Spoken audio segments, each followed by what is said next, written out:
أحمد عز قرر يرجع لزينة، بس ولادهم مش موافقين وقالوا لها مش هو ده اللي رمانا واحنا في اللفة وقال إننا مش ولاده.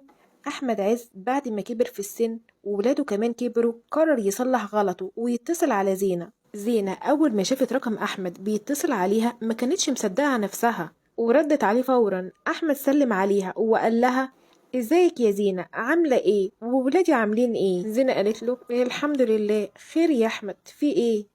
احمد قال لها الحقيقة انا مكسوف منك جدا وكنت عايز اتكلم معاكي شوية في حاجات كتير. زينة قالت له تشوفني انت عايز تقابلني يعني ولا ايه؟ احمد قال لها اه يا زينة واتمنى انك توافقي. زينة طبعا ما كانتش مصدقة نفسها ووافقت واتفقوا على الميعاد ولبست احلى فستان عندها وعملت احلى ميك اب وكانت على سنجة 10. واحمد عز راح بعربيته عند بيتها واول ما شافها قال لها يخرب بيت امك لسه زي القمر زي ما انتي مزة مزة يعني. زينة ما مسكتش نفسها وضحكت وهي مكسوفة وركبت معاه العربية وراحوا وقعدوا في مكان بعيد عن عيون الناس. أحمد مسك إيدها واعتذر لها عن كل اللي عمله زمان وطلب منها إنها تسامحه.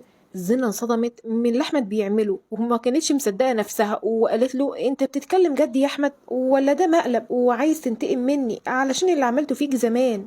أحمد قال لها أنا كبرت يا زينة والعمر ما بقاش فيه قد اللي راح وربنا يسامح اللي كان السبب في اللي حصل زمان وولادنا كمان كبروا وما ينفعش نفضل كده، عايزين نلم الشمل ونرجع لبعض. زينة بدون تردد قالت له وانا موافقة يا احمد. احمد ضحك وقال لها وقع وقع يعني على طول كده؟ طب اتقلي يا شيخة شوية، قولي افكر قولي سيبني شوية، انتي على طول كده مدلوقة زي زمان. زينة بصت له وقالت له انت رجعت في كلامك ولا ايه؟ احمد ضحك وقال لها لا طبعا بس انا نفسي اشوف الولاد يا زينة واقعد معاهم ويحبوني. زينة قالت له ما تشيلش هم، انا هقنعهم بطريقتي انهم يشوفوك، انت عارف انهم شايلين منك طول السنين دي علشان انت ما كنتش عايز تعترف بيهم. احمد قال لها اللي حصل حصل خلاص يا زينة خلينا في اللي جاي، انا عايز المقابلة الجاية اشوفهم وبعدها نكتب الكتاب ونعلي الجواب ونخلي مصر كلها تفرح. زينة ما كدبتش خبر وروحت وهي طايرة من الفرح علشان تقنع أولادها إنهم يقابلوا أبوهم. وأول ما روحت لقت ولادها عز الدين وزين الدين نايمين فصحتهم من النوم وقالت لهم أنا عندي ليكم خبر حلو قوي، باباكم عايز يشوفكم ويقعد معاكم. عز الدين قال لها انت بتقولي ايه يا مامي؟ انت جايه صحينا من النوم علشان تقولي لنا كده؟ هو مش بابي ده اللي بهدلك في المحاكم والقضايا وما كانش معترف بينا؟ عايزانا نقابله دلوقتي ليه؟ وهو ايه اللي فكروا بينا؟ وازاي بعد كل اللي عملوا فيكي وفينا توافقي اننا نصالحه ونكلمه عادي كده؟ زين الدين ابنها التاني قال لها انا مش موافق طبعا يا مامي، عز اخويا معاه حق، ازاي بعد كل السنين دي وبعد ما كبرنا عايز يشوفنا؟ هو ايه اللي فكروا بينا دلوقتي؟ لسه فاكر ان عنده اولاد؟ بصي بقى يا مامي انا عارف انك بتحبيه علشان سميتينا على اسمه وعلى اسم عيلته وانك لسه لحد دلوقتي بتحبيه، علشان كده عايزيننا نشوفه وهو يشوفنا ونقرب من بعض، بس احنا مش موافقين. يا مامي انتي ما كنتيش بتعرفي صحابنا كانوا بيعملوا ايه معانا في المدرسة؟ كانوا بيقولوا لنا ايه؟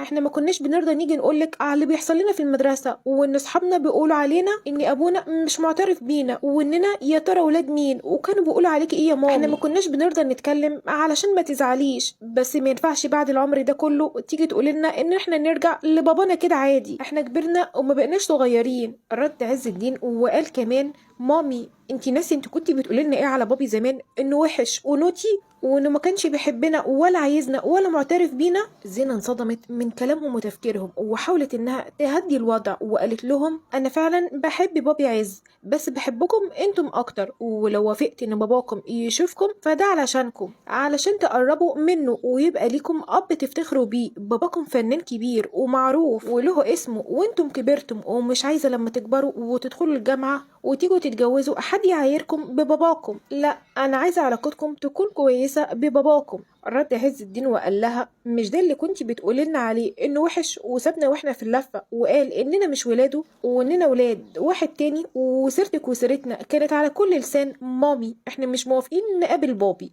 زينة انصدمت من كلام ولادها ليها وما حبتش تضغط على ولادها خصوصا انهم كبروا وانها كمان كانت شحنهم على ابوهم وهم صغيرين من كتر المشاكل اللي حصلت لها مع الفنان احمد عز، وبقت بين نارين رجوعها لاحمد وان ولادها مش موافقين ان هم يرجعوا له.